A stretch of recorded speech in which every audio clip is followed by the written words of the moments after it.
Welcome to a special episode of Nerd on Nerd with me, Jack Kempster. And me, Liam Underwood.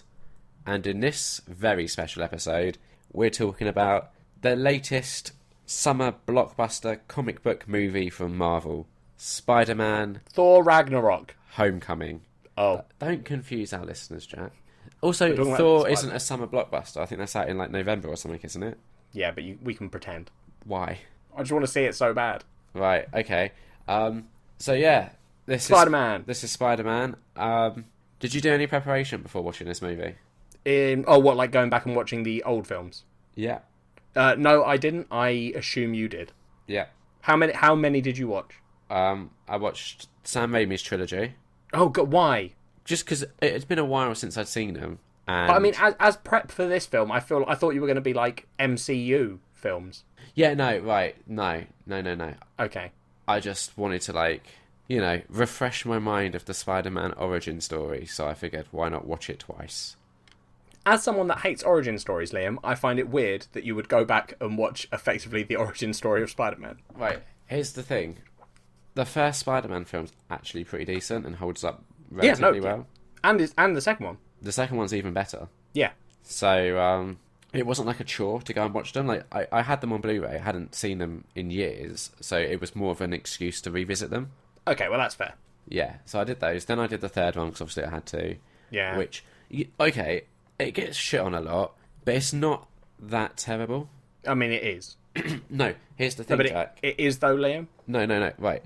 It's flawed, and it definitely doesn't live up to the first two, and it definitely does some things that are really annoying, like the way it kind of, rewrites his origin. Yeah. That's dumb. But it does do some cool stuff as well. Go on. So here's what I really appreciate about the Raimi trilogy, right? Yeah. Each of the supporting characters, mostly, also get their own arc that plays out throughout all three of the films. Yeah. Because normally in these sort of films, the supporting characters are pretty one note and, they're kind of recycled in and out as necessary, where it felt like, yeah, this is predominantly a Spider-Man story, but the rest of the cast do get their moment. So, the best example is James Franco as Harry Osborn. Yeah, that's fair. Yeah, you think, in the first film, he kind of thinks that Spider-Man has killed his dad. Yeah. In the second one, he learns who Spider-Man is. And then in the third one, he becomes... Is it Hobgoblin, or...? Well, I've never been sure, because Hobgoblin in the comics was just a random criminal, right, that got Goblin tech, I think. Green Goblin Jr., let's say. Yeah, I think he's like a sort of new villain. Yeah, and that's what I mean. I liked that he had that arc. The issue is Mary Jane really suffers in all three films. She's just a damsel in distress constantly. Yeah, which it sucks. Yeah, she's not really given a lot to do apart from just scream out for help every now and again. Yeah.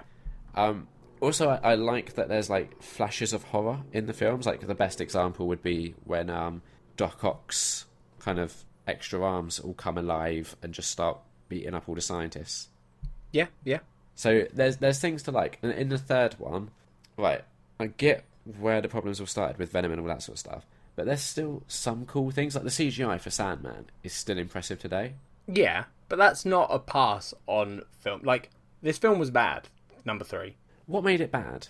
Well, like you said, the Venom stuff. You know I have an issue with people ruining, core villains in franchises. I hate when they get thrown into bit parts and just... It's just not right. What they should have done, because I feel like the issue with Spider-Man 3 is Sam Raimi just didn't play ball. So the studio went, you need to do Venom, and he went, I don't want to, I want to do Sandman. And I went, no, you have to. He went, I'll just put him in anyway. Instead of going, right, let's save Sandman for number 4 so I can do him justice, and I'll do Venom justice in 3, because, fuck, I have to make the people that are giving me a hell of a lot of money at least somewhat happy. Yeah, but also the studio should stay out of it. If he'd done 2 good films, why bother I interfering agree. with 3? Yeah, he was on a good run. And I kind of feel like to do 2 right and then to do 1 wrong, you should get another chance. Well, yeah, but then I'm glad he didn't, because without that chain of events, we wouldn't have had this film. No, that's true. So yeah, I did those 3. I also did the 2 Amazing Spider-Mans. I'd seen the first one, I'd never seen the second one before. Yeah, see, I didn't hate the second one as much as a lot of people do. Yeah, same. It was fine. There was some stuff that was really good in it. Yeah. But also, suffered from pretty much the exact same problems that Spider-Man 3 suffered from. Yeah, although it's not as bad if I remember rightly. I haven't seen Amazing Spider-Man 2 for a long time. It's not. They could have taken out Paul Giamatti as Rhino, I think it was. Yeah, but then he's not like he's not as prominent in the film as Venom is he? No, he's not. He has like one scene at the beginning and one scene at the end, but that just feels like one villain. Yeah, no, I agree, but that's what I mean. Like, it doesn't feel as egregious as the third Spider-Man film. Just because they're still forcing them in, and they were trying to set up the Sinister Six and all that stuff. And, which was a bit...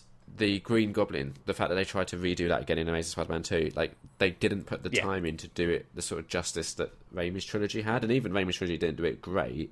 No. But they put that time in, so you could kind of give them a bit more. Although Raimi's trilogy, the good thing about the Green Goblin in that is like probably one of the best comic book to movie suits that keeps the theme of the comic books. I know it's different in the comic books. So are you talking about Willem Dafoe's Green Goblin? Yeah. The first Green Goblin, the one that actually looks like a goblin monster. Yeah, a lot of people complain about that because they say, why would you have Willem Dafoe, such a great actor, and then hide all of his acting behind a mask? But I don't really. That's such a bullshit logic to me. Yeah, I don't. If you're making a character, you shouldn't be like, right, let's focus on this actor. You should be like, yeah, he's playing the Green Goblin who wears a full face mask. Yeah. Like, the whole point is that he wears the full face mask. Exactly. So yeah, I thought the first Amazing Spider-Man's good. I don't like Lizard as the villain, but I see why they did it to kind of parallel his origin story. Yeah, I like Lizard, but only because Lizard was one of my favourite villains from Spider-Man. Okay, fair enough. I also didn't really think Electro was... Like, he's sort of marketed as the main villain in Amazing Spider-Man 2. And I kind of don't really feel like he's given enough screen time to, like, have justice done. Like, he doesn't feel like the main villain, if that makes sense. No, that's fair, yeah. But what Amazing Spider-Man does is Gwen Stacy, Emma Stone's portrayal, amazing. Like, she's actually given shit to do. She's not just screaming for help all the time. Yep. Like, I love what they do with that character. But the reason why I wanted to talk about these films is I wanted to talk about their portrayals of Peter Parker and Spider-Man. Yes. So, starting with Raimi's trilogy, how did you feel with Tobey Maguire? I mean, he's good. I don't have the same opinion. I know what your opinion of them is, so I don't want to steal it out from under you. Okay. But, like, I think Tobey Maguire was good at most of it. Again, I haven't watched them for ages. I'm trying to remember. Well, let me see if I can help jog your memory. I feel go on. like he's not a particularly good Peter Parker. He just... I don't know. He doesn't come across as... Like, he comes across as sort of dorky and nerdy and all that sort of stuff, but not particularly likeable. I don't know if that's the right word, but, like... And also, he just looks way too old to be playing a high school student. Yes. He looks like he's in his 30s. I think he does an okay job as Spider-Man. He doesn't quite get the quips down, but then that's not down to him, really. That's the writers, isn't it? Yeah, exactly. But not only that, but, like, I mean the delivery as well. And, like, I'm not a big fan of the scenes where he's, like, thwipping through New York, screaming woohoo and shit. Like, yeah, no, that's fair. Yep. Yeah, there's just something about that I don't like. Also, this isn't him at all, but I really hate the plot point in Spider-Man 2 where he starts losing his powers because he's so complicated with his love feelings. Yeah, I do. Yeah, I'm not entirely sure what their goal was there. Like Spider-Man 2's brilliant film, but that is just a massive like black mark against it. Andrew Garfield as Peter Parker and Spider-Man. Yep. What are your thoughts? Too sexy. Yeah, he doesn't do Peter Parker. He basically does Andrew Garfield and Spider-Man. Yeah.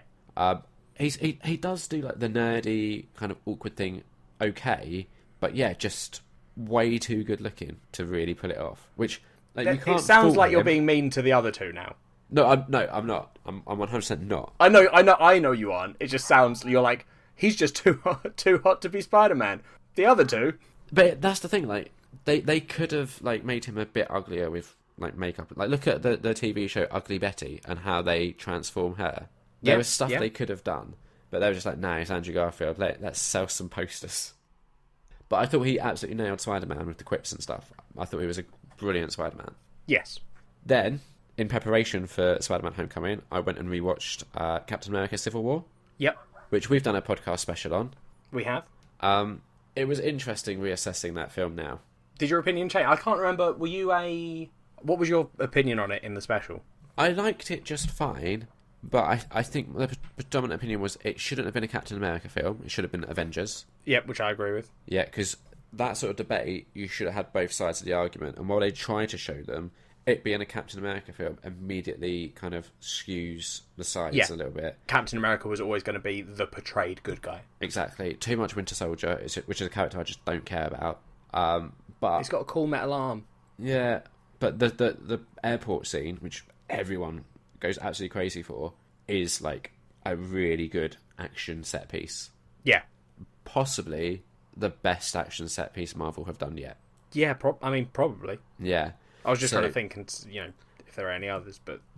And the issue when I first watched it is it came out like a couple of months after Batman vs Superman, and we all know how I feel about that. And so... I fucking love it.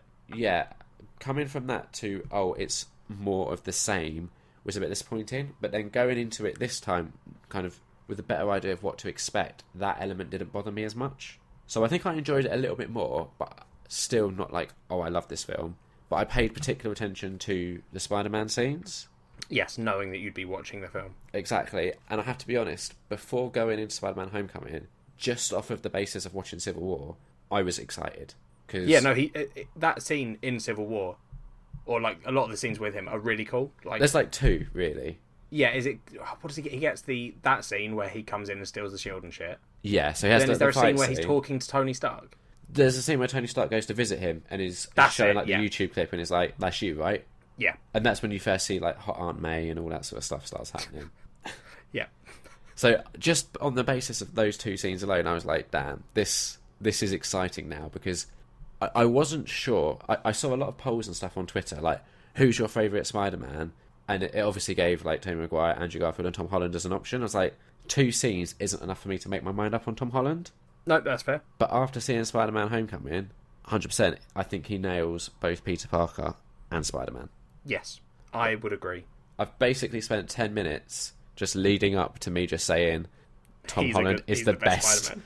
And Spider-Man Homecoming, for me, is the best Spider-Man film we've had. I agree, it's the best Spider-Man film we've had, yeah. I also will say, and like long-time listeners will know that I can be a bit sniffy when it comes to Marvel films. But this is probably the second best Marvel film we've got, in my opinion. First being Guardians of the Galaxy. The Avengers. Oh. Wait, where's Guardians fall on yours? Probably third. Okay. Yeah, this just tops Guardians, but is just below Avengers for me. Because Avengers was like just such a joy to watch. Like all those characters finally interacting. Yeah, and the fact that like Whedon just absolutely nailed it. I loved, and also like one of the strongest villains. I always feel like these sort of comic book movies, their quality to me tends to relate to how much I like the villain, or not even like the villain, but like appreciate what they do with the villain. Yeah, it has to be something interesting. Yeah, and we've kind of had this discussion plenty of times before, where Marvel doesn't have a good like roster of villains, or if it does, they're not using them well. Example. Yeah, no, I think it does. It's just that DC traditionally do better villains in the comic books, like more intricate, I feel. Yeah. But Marvel don't. It's not like when you read the Marvel comic books, it's not like you're going, "Oh, I just don't care about any of these villains." Like Doctor Doom is one of my favourite villains of all time. Yeah, but we won't be getting him in an MCU film. No. I'm not saying that. I'm just saying there's like it's not that Marvel don't have good villains, but they have done poor portrayals. I think they hadn't. Yeah, they didn't have the art for it down. Yeah, exactly. Because you think like Loki is good because we'd seen him in Thor. We'd had that like time to build up the relationship. He's good in Avengers, and then he's probably one of the highlights of Thor: The Dark World. Yeah, but I feel like he's being overplayed now. Oh, potentially. But when you've got one good villain, you're going to have to make the most of it. Also, to be fair, if we look at the Netflix series, they've done some good villains as well. Yes. Yeah. But I don't know. I know they're supposed to be kind of related, but I don't know how closely they're going to tie in at any point. I don't think they'll be that closely related. No. Which is a shame, because... it is, but I also appreciate them keeping it separate, because it's too many things that you can then fuck up. It is, but I would love to see... Yeah, but you're just broken, so it doesn't matter. I would love to see Daredevil's Kingpin in a future Spider-Man film. Potentially with Daredevil as well. I think that would be awesome. I don't think that's going to happen. Even if it was just Kingpin, though, I'd be more than happy with that. But yeah, so villains, again, Spider-Man Homecoming, absolutely nailed the villain. Yep, the Vulture is one of my favourite. Like, I when this film was first being advertised, Yeah. I remember hearing that it was going to be the Vulture, and I was like, why have they picked the Vulture? He's not a particularly interesting villain from what I can remember. Yeah. Like, he's kind of, like, the whole idea of him is a little bit ridiculous. Yeah. Like, a guy that flies around with a jetpack. Like, I was like, oh god, they're really going weird with this one. Yeah. But after watching the film, I was like, holy shit, they did it perfectly. Yeah, and I think it's important to note that the film like opens with the villain. Like, that's such a key thing, I think, that as soon as I saw that, I was like, wait, they could have got this right just from the first scene alone, because I was like, that's what you need to do in this sort of film. Yeah, everyone knows how Spider-Man became Spider-Man. Yeah. What we don't know is how the Vulture became the Vulture. And it makes so much sense in this world. Yeah. That's what they've tied it in well. so well with what's been happening. Like, Ultron, I guess, is probably the other one that's very connected to what they've done in the films, but only because, he's fucking made by Iron Man. Yeah. Whereas, like, the Vulture is literally, after all the stuff the Avengers have been doing and all the scattered remains of the alien invasion, what happens when normal people get their hands on it. I don't know if we have said yet, but there will be spoilers. Oh, yeah, fucking... If they're listening to the Spider-Man Homecoming episode, and they didn't think we'd spoil it... We haven't yet. I have. How? I spoiled the first, 5 minutes. Yeah, exactly. It's not really been spoiled, but if you're, nearly 20 minutes into this episode, and you're like, oh, this is good, and you haven't seen Spider-Man Homecoming... accidentally listened thinking, they're not going to do spoilers. We are. Yeah, we are. I mean, I know it's impressive that we did 20 minutes without spoilers, but it's all downhill from here. Liam had to do a massive rant about the first 5 Spider-Man films that have been made. Yeah, it's called setting the scene. Sure. So tying that stuff in, having them, use alien tech to make these cool suits, and basically, I think Vulture straight out says, we need to adapt. Like, he's not, he doesn't start as a villain, but he's like, we can't live in this world because every time something that could make us money happens, it's the Avengers, so they get the money, sort of thing. Yeah, basically, I think the way he sees it, which is completely right, the Avengers make a huge mess, and then basically hire themselves or hire companies that make money for Tony Stark to come in and clean up that mess. Yes. Which is a nice little profit circle there. Yeah, so they steal a couple of bits of tech. Yeah. And then create a bunch of weapons and then steal more tech and become the Vulture. And I think that's where the villain went so right, is that you completely see his motivations and it makes sense. Yes, 100%. He isn't oh, I want to, kill Spider-Man just because I don't like him, or, oh, I want to take over the world. It's very much I've just been dicked over. I just want, my piece of the pie. It's not like he even wants, a lot of money. He just wants what he kind of feels like he's at least owed. Yeah, no, 100%. All his motives make sense. There's a couple of points in the film where I did feel like the character did some stuff just in a sort of, let's clarify he is the villain, in a way that almost... wasn't unbelievable, but I was like, oh, the way you've established this character doesn't make me immediately understand why he would react this way. So, what's the examples? So, there are 2 scenes I can think of where it happens. One is where someone in his organisation threatens to leave and tell the police. Yeah. And he picks up a gun to shoot him, which he doesn't realise is a kill gun and thinks it's an anti-gravity weapon. The guy then promptly explodes and turns into fiery ash. And then he sort of doesn't react with there's a jokey sort of line where he's like, I thought that was the anti-grav gun. And you're like, okay, but you're not upset that you've killed that dude. Yeah. And you weren't trying to. So I feel like you should be a bit more even if it's not because you don't want to look weak in front of your crew or whatever. Do you know what I mean? That felt a little bit odd. Yeah. No, yeah, I agree with that. And then the other scene is which is one of the best scenes in the film, I want to clarify. Yeah. But when he finds out who Spider-Man is, yes, the fact that his immediate reaction is I've got this gun, I will shoot you if you don't agree to my plan. Yeah. And then sets up this big, we knew you were going to lie anyway sort of thing. Yeah. I was like, really? This guy's trying to date your daughter and you didn't, because his whole thing is I love my daughter and I don't want bad things to happen to her. Yeah. So what did he think threatening to, what if Peter Parker had just walked in and been your dad just threatened to shoot me? Yeah, but I mean, it would either play one of 2 ways. She'd be like, oh, he's just doing the typical Dad, don't mess with my daughter thing. Sorry, what? No, wait, no, let me explain. I feel like he couldn't just go around as that because she just wouldn't believe he was being serious. I don't know. I think you're underestimating. If someone came up to me and went, your dad just legitimately threatened to kill me, and wasn't laughing, I'd be like, wait, what? And then I'd probably talk to them about it. I don't think I'd just be like, oh, you. Yeah, that wasn't a thing that even occurred to me when I was watching this film, so I don't really... It felt like not an overreaction on his part. Like, I get why he did it. It just felt like considering he plans all these things so well, yeah, that seems like not a well thought out move. Okay. Do you know what I mean? And again, that's one of the best scenes in this film. Yeah, I mean that scene. I just thought was perfection. I had zero issues. I'm not complaining about the scene. It was just that little tiny. We should go into detail on that scene, but maybe later on. Yeah. Okay. Yeah. I kind of see where you're coming from with the gun, where he essentially vaporizes someone, and doesn't really react appropriately, shall we say? Yeah, because at that point he hasn't or at least we haven't seen him murder anyone. No, and he is very like his little tinkerer buddy is like, oh, that's the wrong gun, and he's very nonchalant about it. It's like, oh, never mind. But equally, to play that devil's advocate a little bit, I'm not saying this is necessarily what they were trying to do, but you could say he's in front of these other guys. He's just trying to save face, and he doesn't want them to see weakness, so they might start thinking of stepping out of line. Yeah. No, I agree. But the reason I don't think that's what it was the fact that he turns to the tinkerer and is like, I thought that was the anti-gravity gun. Yeah. So he very clearly is trying to save face, but clearly him and the tinkerer are on more friendly terms, maybe is the way to put it. Yeah, but there's still someone else in that scene. He's willing to admit, I picked up the wrong gun.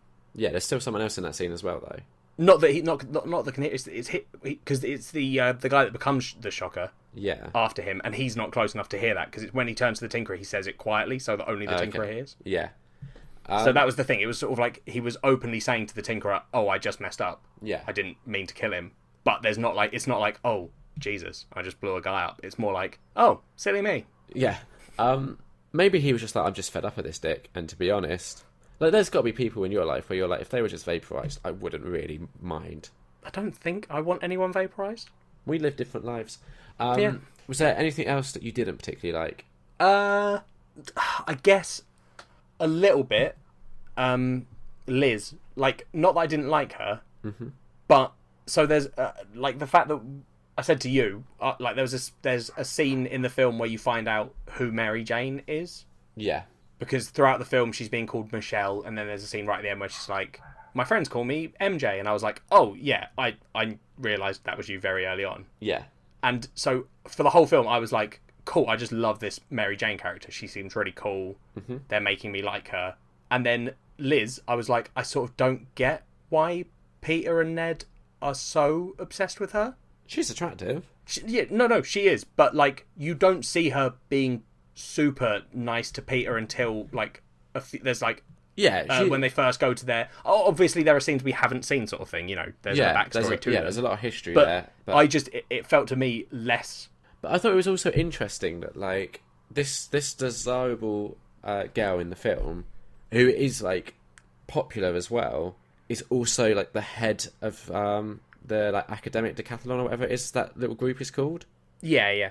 Which it's a refreshing thing to be moving away from she's the attractive head cheerleader sort of position. Yeah.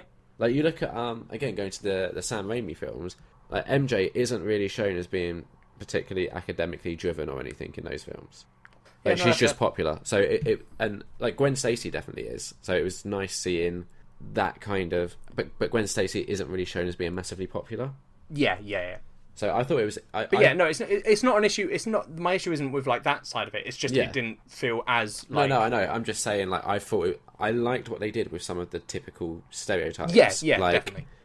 What they did with Flash, I was so pleased we didn't get another meat-headed jockey type of Flash. Yeah. And I have to say, Tony Revolori, who played him, did such a good job. Yeah, no, it was genuinely a believable dickhead. The recurring penis Parker thing is amazing.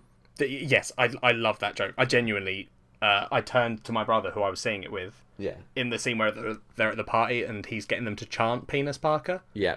And I started quietly chanting it to Harry because I thought it was hilarious. It's brilliant. There's so much of the humour totally lands in this film. Yeah, it's really well done comedy. Yeah, actually genuinely funny. And also, some of it is, I thought, surprisingly adult for a Disney movie. Yeah, but then it's the MCU. I don't know. No, even for like a Marvel movie, I don't think we've had like perfect example would be their F marry kill scene. Yeah, I don't think they specifically say fuck though. No, they say F. Do they? Yeah, I'm sure. Do they definitely? I'm sure. Because there's also Snog Marry Kill is another game. I know, and they do not. They definitely say F marry kill. Okay. So the fuck is heavily implied. Yeah. And to me, like that's just it's perfectly natural, like teen speak. It doesn't feel out of place or anything. No. Yeah, it totally fits. But that sort of humour we haven't seen in a lot of Marvel movies. Yeah, maybe. Like, is there anything else you didn't like? So I realised that I started just waxing getting all into the likes again. There's just so many things about it that I like is the issue. I have a couple of issues personally. Yeah, go on. I can't think of any more off the top So of my the only things that I wasn't a big fan of were the two kind of Vulture and Spider-Man fight scenes. The first one where he kind of plonks him in the ocean or somewhere. Yeah, like a river. Yeah, that to me, like it's set at night, choppily edited. I couldn't quite make out what was going on. And then the second one would be the big, like, climactic Vulture Spider-Man fight scene on the plane and all that sort of stuff. Again, see, I didn't mind the plane bit of it, but I didn't like the final part of that fight. I just found it a bit too choppily edited again, and it was hard to kind of place where the characters were in relation to each other and everything that was going on. But that could have just been like seeing it in the cinema, and it might be a different experience watching it at home. Yeah, maybe. Playing devil's advocate for that first time they fight. Yeah. Could it be that it's quite deliberate that they don't, because you do get a very like there's a specific moment in that fight where it's not being choppy, which is when he first picks up Spider-Man and you get the full-on Vulture mask. I always get suspicious. So I'm wondering if maybe that was like a deliberate, like, you're meant to be a bit like, because Spider-Man, that's such a quick fight, which isn't really a fight. He just gets lifted up and dropped. Yeah. So I wonder if it was sort of a deliberate, like, well, Spider-Man wouldn't have been able to. Yeah, it's entirely possible. I'm always a bit suspicious when they set these sort of things at night, because I'm just like, are they doing it for like story, dramatic effect, or are they doing it to just like save some money on the special effects budget? Well, it's also because you're terrified of the night because you can't see in it. There's also the fact that my eyes don't work at night very well. Exactly. For you, that scene would be totally different if you were there, because you'd have no idea what happened. You'd be in the air and you'd be like, I don't know what's happening. I'm flying. Exactly. But those are the only like issues I had, and I think the film built up so much good favour from me that even those two kind of issues in a lesser film, I'd be like, no, these were big problems. Because I was enjoying myself so much, I didn't really mind. Yeah. I like it's not. I'm saying that I'm not saying that in a yeah, I mind. I'm saying that in a. You see where I'm coming from. I don't think they're big. I see where you're coming from, but I don't think they were particularly big issues. Even in any other film, like, you know, Transformers has some of the worst action shots that are jumbles of robot parts. But the other thing is, the film does do some action well. Like the ferry scene is incredibly well done. Yeah, that's true. Also, it was 100% was marketed, and I was worried that I'd be walking into basically an Iron Man 4. And yeah, he's in it the exact right amount. Exactly. Which is like 3 times, maybe 4, because he's got the end scene. And I absolutely love that Jon Favreau's in it. Yep. Because we haven't seen him for a while, and he's great. I love Happy. Yeah. I love. So after you had the opening with the villain, I love that we then got to see the events of Civil War from this like teenager perspective, where he's going around like video blogging it. Yes, that whole little video blog you get at the beginning is really well done. Yeah, I thought that was great. Like the way he just leaves the camera in the like wrong position, so you aren't actually seeing the fight. Yeah, I thought it was so well done. Yeah, like because you've seen it already, so it doesn't matter that you're not seeing it again. There was just so much that I loved about this film. Like I loved pretty much all of the performances across the board. Martin Starr, who plays like quite a minor role, he plays the teacher, Mr. Harrington. Yeah, has for me one of the funniest lines. Where like even like a minute after he delivered it, I was still chuckling about it when I thought about it. Which is it's after the Washington Monument scene. Yep. And they get back to the school, and he's like, "I'm just so pleased we didn't lose any students, not again." Yeah, that is a good scene. That just amazing. Hannibal Buress as the coach when he pulls out the Captain America like motivational video. Yep, that's got one of the best like subtle jokes in it, or maybe not subtle. Yeah, but for the fact that he's standing on the wrong side of the TV.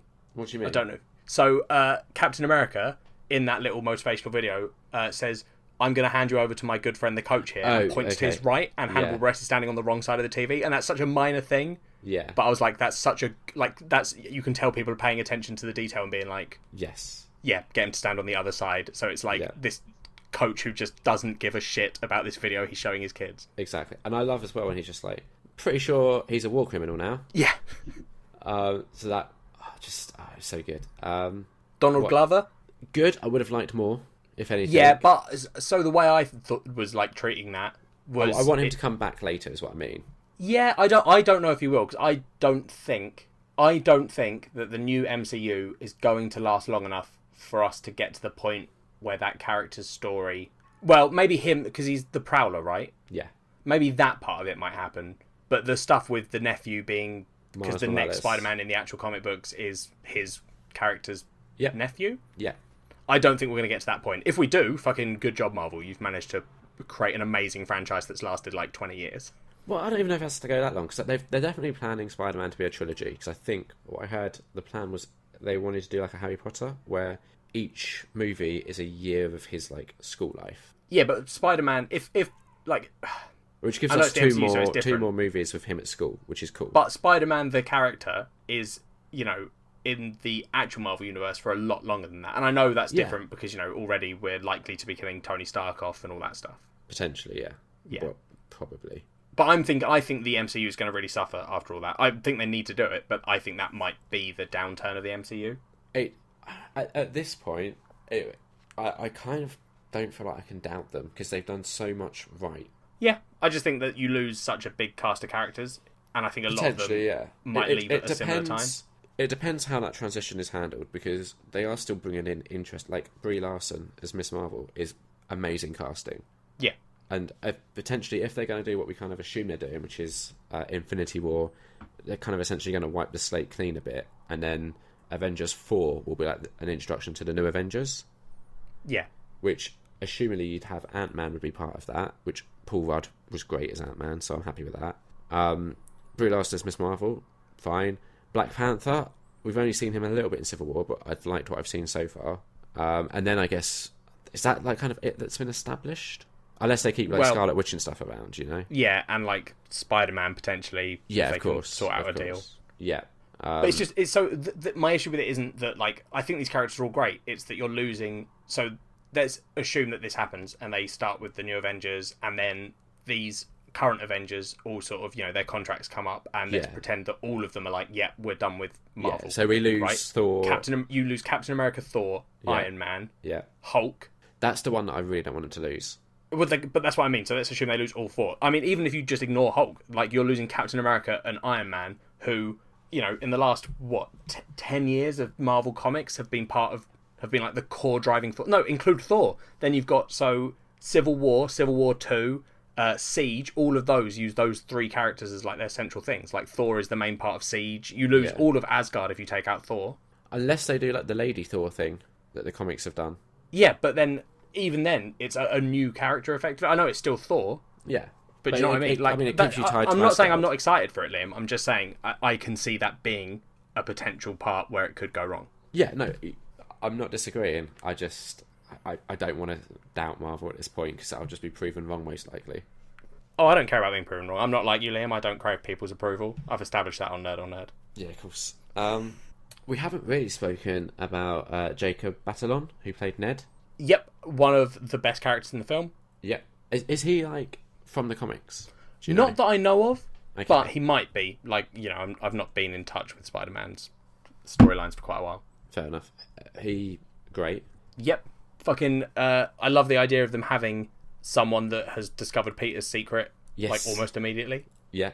I love what they do with the suit as well, and like giving the suit a voice, so it allows him to basically have like monologues, but he's got someone to speak to now. And I like who they cast to do the voice of the suit as well.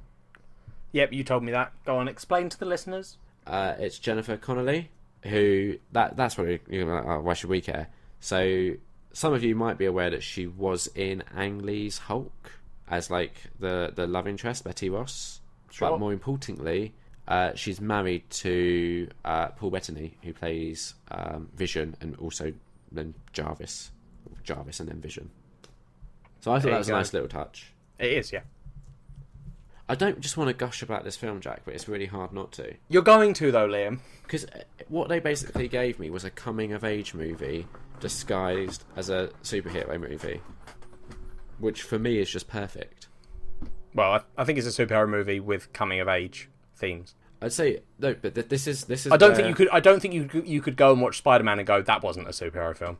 No, but where they did this so right is this works as an excellent Peter Parker movie, which all of the other Spider-Man movies so far I don't think have done a good job of.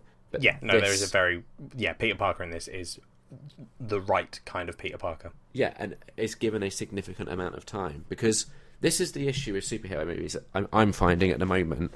Both Marvel and DC, I've got to the point now where I'm like, yeah, okay, I've seen like Thor, this like, you know, alien being who can command lightning. I've seen guys flying around in metal suits. I've seen Hulk busting around the place. Like, I've seen so much like crazy CGI fighting stuff that I'm at a point now where I'm more interested in how does this play out with their like alter ego. And you get a little bit of it in Iron Man 3. You see how like all the effects of the previous stuff is affecting Tony Stark. Yep. But for me, like, I would, if DC was turn around and go, we're not really doing a Superman movie, it's more a Clark Kent movie. Perfect, happy. I like that this Spider-Man Homecoming gave us the amount of Peter Parker it did. I would just very quickly like to point out, and it's not me disagreeing with you because I do agree with you. It's very well done and very good.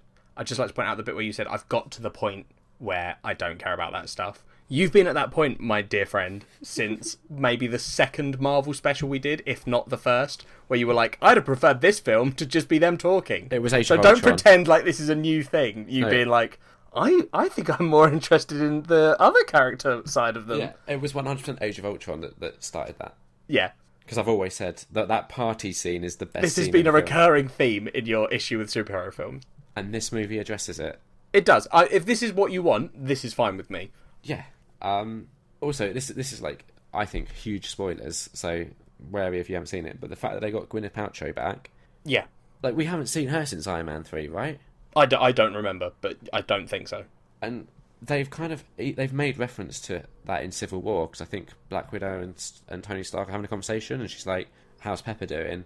And he's kind of saying, oh, we're taking some time apart, because, you know, I've been making some huge mistakes, like Ultron, my fault.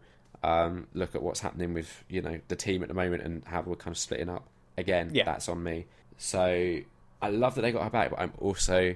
Because I think her contract basically came up after Iron Man 3, right? And she just wanted more money than they wanted to give her. Yes, that's what I remember hearing. So I'm wondering, right, if they've got her back as part of a two-picture deal, she'll be back in Infinity War, and that means either something bad will happen to her or Tony or both of them. Yeah, I think they're going to kill off Iron Man. Yeah, so loved seeing her back, but I'm now also like really worried about the fact that they got her back. Yeah. Zendaya, as you mentioned, as MJ, brilliant. Yep, does a really good job. Really, one of the most likeable MJs we've seen. Yeah, really dry sense of humour. Some of the best lines in the film. Yeah, I fucking love the final scene where she reveals that she's MJ, and then Peter's like, gets a text from Happy. Yeah. And he's like, oh, I've got to go to the... Oh, she's like, oh, where are you going? And he's like, I'm going to the toilet. And she's just staring at him. And you're like, oh, is she about to... And then she just goes like, oh, I don't care. I was just joking. Get out. Yeah. I was like, cool, I like this girl.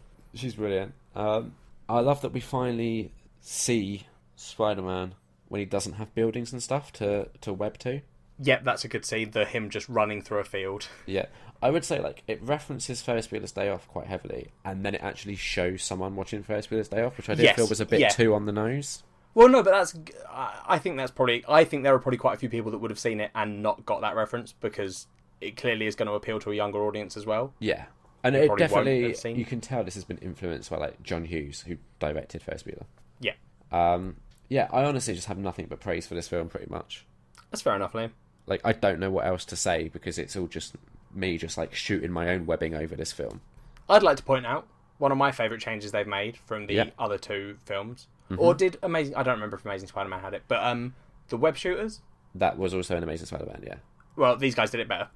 Yeah, fair enough. Like, so Raimi, it's like, oh, it's a natural side effect. Yeah, because Raimi the only I think it might have been in the comic books for a while that he had natural ones, but it's always been web shooters, and that's Yeah, so that was in Amazing Spider-Man. Yeah. Fair enough then. But yeah, I loved the web shooters in this one with when he unlocks all the modes. Yeah. Because that's I find that stuff super interesting when you're like, look at all these different variants of a thing we have. I find that fascinating, and I don't know why. Yeah, and I loved when he unlocked the suit's full potential, the Batman piss take. Yes. When it goes into interrogation mode. Yeah. That was great. And again, so that scene is with Donald Glover, and he just plays opposite that so brilliantly. Yeah, Donald Glover is a really good fucking actor. He is. It's just, like, this is why I wanted to see more of him, because we got, like, essentially 2 scenes, and they were quite brief. Yeah. I don't really know what I like it as a nod to... I like it as a nod to the fact that he was... You know, there was that huge campaign online... Yeah. To get him to be the next Spider-Man. Mm. And clearly, that has factored into them getting him into a Spider-Man film. Yeah, no, definitely. Like, and I think that's, like, as much as, yeah, you know, it would have been nice if we got more of him or whatever, I think it's, it made me happy thinking, oh, cool, the Marvel studio execs were like, well, everyone wanted Donald Glover to be Spider-Man, can we get him in for this, sort of thing. Yeah. Have we that might have been not what happened, but that is how it felt to me when I was watching it. Fair enough. Have we spoken enough about Marissa Tomei yet? No, I don't think we've mentioned her. I think you mentioned Hot Aunt May at one point. Yeah. So you were doing some Googling beforehand, weren't you? Yeah. I was trying to remember if I knew her from anything. Looking up pictures of her in bikinis? No, I don't think so. I'm pretty sure... I'm pretty positive that was you. Pretty positive, Jack. That was both of us. No, I'm pretty positive I just Googled Marissa Tomei. Yeah, nothing added after that? No. No? You got an internet history to prove that, have you? Yeah, I'll take a screenshot and send it to you. Is that after you've deleted certain things? Yeah, definitely. Yeah. Yeah, she's good. Yeah, no, she is really good. Having a younger Aunt May is a good choice. But, like, this film feels like they've sort of thrown off a lot of the traditional Spider-Man things. Yeah. Which is good, I think. Kat didn't think she was hot. Kat's wrong. I agree. We said we were going to talk about it more later, and then we didn't really. So, that scene, which is the best scene, probably, of the movie, where it's 3 characters in a car. One character knows something about another character and has a secret. Why are you saying it all weirdly? I was trying to not spoil it. Do spoilers! Okay, let me start again then. 3 characters in a car. You have Peter Parker. You have Liz, who he's interested in. And then you have her dad. He's taking her on a date to prom. Yeah, they're going to homecoming. The homecoming dance. That's it, homecoming, not prom. We haven't realised up until this point. The first time we kind of realise is Peter Parker knocks on the door, opens, and it's Michael Keaton, who's playing the Vulture, is also Liz's dad. Before you go on and explain this scene, because I want you to, can I just point out that's one of... I've said it's multiple a great people reveal. Now. It's one of the best twists, and I don't... Because I didn't Is it even a twist? Yeah, because you don't know it's a thing, and then it gets revealed to be a thing. Okay. It's a twist. Okay. I thought it was great. Yeah, no, it is. I'm not saying it isn't, Liam. I'm saying it's incredible, because after seeing it... Yeah. And going, oh god, right. Like, it feels like it should have been obvious. Yeah. Because like, the whole film he's talking about his daughter. Mm-hmm. There's a scene where they're saying something about the high school. It plays very well into racial assumptions. That's not even what I'm talking about. Can you not distract from my points? That's fine, but can you not just, like, fucking interrupt my points to get your points? Go on, what's your point? I thought you'd made it. No, no you didn't. Don't lie. Yeah, I did. Go on, what's your point? Didn't. Your point was it was a good twist that you didn't see coming. No, fuck you. You've interrupted. Go on. No, say your thing about race. No, I want to hear what your point is now. What's your point? No, go for it. No, I'm not going to do my point. My point is it plays really well on the assumptions of race. Okay, yeah, go on. Would you like to expand on that? No, I think you can. No, I'm genuinely curious about what your point could possibly be now. Oh, okay.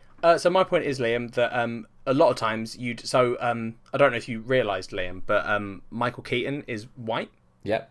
And so by seeing Liz, who is mixed race, it sort of plays on the audience's assumption that he wouldn't have a black daughter, which is, a terrible assumption for the audience to have. But that's a really good point you've made. Oh, thank you. Yeah, I wish I'd thought that. Yeah, I wish you had too. Oh, well. So yeah, well done, Jad. So yeah, we have that scene. So Peter Parker has figured out he's the Vulture. He doesn't know that Peter Parker is Spider-Man. Liz knows none of this. Yeah. I think this might be the first time in a Marvel movie, maybe even any comic book movie, where there was a scene that actually has tension.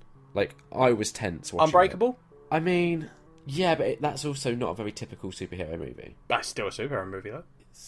You're just upset that I did a movie thing and said a movie. No, you're right, but equally that's like I don't want to spoil something if you haven't seen it. I've seen Unbreakable. Yeah. Anything else you've seen? Yeah, I've seen a few films. Yeah. No. No. Okay, so to be fair, Unbreakable is not a comic book movie. It's just a superhero movie. Yeah. So it's probably the first comic book movie that has had a really good tension building scene. Yeah. Like, why is it not in more stuff? I don't know. It's ridiculous. It's the fact that it's literally just 3 characters in a car. Like, there's no massive CGI fighting, none of that, and it's just such a perfect scene. Yeah, it is done really well. It's brilliant, and it's just... And what's excellent about the scene is there's a moment, like, midway through. So, like, they're talking about Spider-Man and kind of mentioning how he keeps appearing at these different times, and you watch Michael Keaton as he slowly figures out and puts the pieces together. It's not even that. It's not that they're mentioning Spider-Man. It's that Liz keeps saying how Peter missed the events. Yeah, exactly. So it's not the fact they're talking about Spider-Man. It's when he's like... They're talking about the monument, and then she's like, yeah, Peter missed all that. Well, it's done in such an organic way, because it's no, it is, yeah. It's like, oh, you're part of the academic decathlon group. And he's like, yeah. So, what did you think of the Washington State Monument? That must have been scary, right? She's like, oh yeah, Peter missed all that. And it's just, it's just watching him put the pieces together to kind of, because it puts us as the audience in a really interesting position where we know what's at stake here, what information is up for grabs, and we're just like, we don't want him to get there, but we know he's going to. Yes. And it's just so much fun watching that all play out. Yeah, it is. And then you have, like, that scene ends when they essentially get to the school, and he's like, Liz, I'm just going to have, my typical, like, dad chat with Peter, so you just go on in, and he'll join you in a bit. And as soon as she exits the car, then, like, the tension just ramps up even more. Yeah. It's, honestly, might be my favourite, possibly. For me, it rivals the Civil War fight scene for, like, best Marvel scenes. Yeah, I think that's probably fair. We have some tweets if we don't have anything else to talk about with Spider-Man Homecoming. No, go for it. Listener feedback or listener communication on the topic of Spider-Man. Yes, Tom Hogan tweeted us saying that he thought it was suitably comedic, good, and a fun representation of a young Spider-Man. Didn't rely too heavily on Iron Man. Pleased not to see another origin, and also a great after-credits scene, which we haven't spoken about yet. That's true. The after credits scene is one of the best pieces of Marvel comedy I've seen in a long time. Yep. And also, like, I'm probably just saying this to annoy you, but this is how you do it, Guardians of the Galaxy Volume 2. Don't just stick 5 in that should just be bloopers. Do something that's actually good like this. No, I agree. I don't know why you thought that would annoy me. Because you were loving the fact that Guardians had, like, 5 after-credit scenes. No, I liked the after-credit scenes in Guardian. I didn't love them. Okay. I think that's the issue, is you actively hate these things. So me having any positive opinion to you seems like I'm in love with everything Marvel does. Yeah. Exactly. Should we talk about the after-credit scene? Oh, we can do, yeah. Which one? We probably should now that we've brought it up. Which one? The last one. Not the middle one. I mean, we can talk about the middle one as well. Well, yeah, because I thought the middle one was quite interesting in it. Like, it is. Do you want to talk about it? No, go on. You explain it. So essentially, it's set at prison. Michael Keaton meets, I'm assuming, the Scorpion, since there's a massive fucking scorpion on his neck. Yep. And basically, he's approached and he's like, "Oh, I hear you know who Spider-Man really is. I've got some friends on the outside who want to take care of him." And because Spider-Man has previously, like, saved Michael Keaton's life at the big, like, climactic thing, he arguably does the right thing, but there could be ulterior motives here. He, like, doesn't reveal his, like, the knowledge that he knows. Yeah. Now, while it 100% could be like, yeah, I'm kind of watching his back because he did save my life, I also did read that scene as like, does he just want to save him for himself when he gets out? Yeah, like, there could be a vendetta there. There could be. I didn't personally read that into it, but there could be. Because you think his family's moved away, he was doing it all for his family. It could be like, nah, I want to take this guy down. Yeah, I didn't read that. Fair enough. Yeah, and then you got the Captain America one, which you can talk about. It's just literally Marvel basically ridiculing their fans now that we've got to the point where, well, I was going to say everyone waits for the credit scenes, but they don't. Yeah, they walk out. I don't know why. Oh, Liam, it's insane. And then really so many people walk out before the first one, and then so many people walk out after the after the first one, and you're like, yeah, what are you doing? Yeah. Those people annoy me more. The people that walk out before any of them, I'm like, oh, you're fans, Yeah. But you might just not even realise because you've probably never done it and you probably don't particularly go around looking it up or anything. Yeah. So you're probably just like not even aware that Marvel are now doing all these after credit scenes. Or you just don't care about them. You're like, yeah, it's fine, I've seen the film. Yeah. It's the people that walk out after the first one and I'm like, oh, you care enough to stay for the first one, but you don't care enough to either Google it and go, how many are there? Yeah. Or to just sit there and be like, well, it's Marvel, they probably have more than one. Yeah. But yeah, so the actual scene is literally one of the Captain America motivational videos you saw earlier, where he basically just says, patience is a virtue, and sometimes it pays off, and sometimes you don't get anything. Yeah. And then just sort of goes, are we doing any more of these? And then it just cuts off, and you're like, wow, they just totally called us on our weird obsession with seeing all their after-credit stuff. That I also did think it played quite nicely with the Ferris Bueller nods, because that was one of, like, that has an after-credit scene as well, where Yes. Have you seen Ferris Bueller? Yeah. So the after-credit scene, which they also parodied in Deadpool, when he sort of comes out and is like, go home, the movie's over. I thought it was a nice way of sort of nodding to that without, rehashing it. Yeah, I just think it's such a good, I think it got quite a big chuckle in the audience that I was with. Definitely. Because I could also see it going the wrong way and people being like, what? Yeah. I stayed for this. We had some more tweets from Culture Popper Go-Go. Yep. Amanda and her sisters and mother. Yep. Saying, thought the high school setting was perfect. So glad we didn't get another origin story. Tom Holland is my new fave Spidey and Peter. Also, did not expect the twist. It was nice to be truly surprised in a comic book movie. Which I think is echoing the stuff that we've kind of said. Yep. So I like that the things that we like are the things that other people are liking. Because that's unique to me. Yeah, I mean, for me, that's sort of average. But for you, this is a nice change. Yeah, I'm quite enjoying that. But the thing is, I'm also thinking, if like the people behind these films keep hearing, oh, these are the things that we like, that means we're going to get more stuff like that, hopefully. Yeah. So yeah, out of 5? I think 4 out of 5. I'm going to go 4.5 out of 5. Ooh. Honestly, brilliant. Just so good. If you love Spider-Man so much, why don't you marry it? He's got his eyes on MJ, hasn't he? He has. He wouldn't go for a guy like me. He wouldn't. That's true.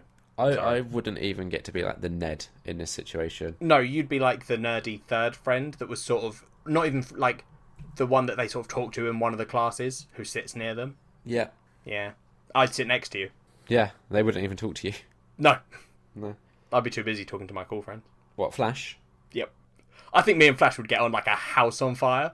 I'd love to hang out with Flash. Yeah, you'd be like, yeah, go on. Call him Penis Parker again. It's yeah, funny. I would. Every time he said it, I'd just be laughing hysterically. You'd be chanting along. Penis Parker! God, Peter Parker would absolutely hate you. He would, yeah. I do have one question before we wrap up. Mm-hmm. So, obviously, we skipped the origin stuff and all that sort of stuff, which was great. No complaints. If they were to do like a flashback or something in a future movie, just because Uncle Ben is such like a pivotal part of the character, yeah, and the guilt he feels over that, who would you cast as Uncle Ben? Tony Stark. That doesn't quite work. Captain America. Still doesn't. No, like actors, Jack, that aren't already in the MCU. Got you. Jared Leto. Fuck. I also Superman. liked, before we go, Martha! I liked that we didn't get the other, like, with great power comes great responsibility. We got a twist on that, where it's like, if you're nothing without the suit, then you shouldn't have it. Yeah. I like that. Everything I liked, basically. I'm done. Bye. Any final thoughts, Liam? Bye. Bye.